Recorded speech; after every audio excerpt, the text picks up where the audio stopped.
Have you ever paused and really thought about who you are?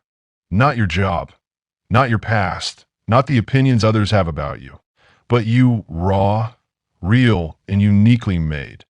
No one is you, and that is your greatest superpower. In a world of over 8 billion people, not a single soul shares your exact journey, your mind, your heart, or your vision. Your scars, your struggles, your dreams, they're yours alone. And that makes you powerful beyond measure. The world will try to fit you into a box. It will tell you, be like them, talk like that, follow the trend. But the ones who make history, they're the ones who dare to be different. You weren't born to blend in. You were born to stand out. And the moment you stop comparing, the moment you embrace your story, your voice, your rhythm, that's when the magic begins. So walk your path with pride.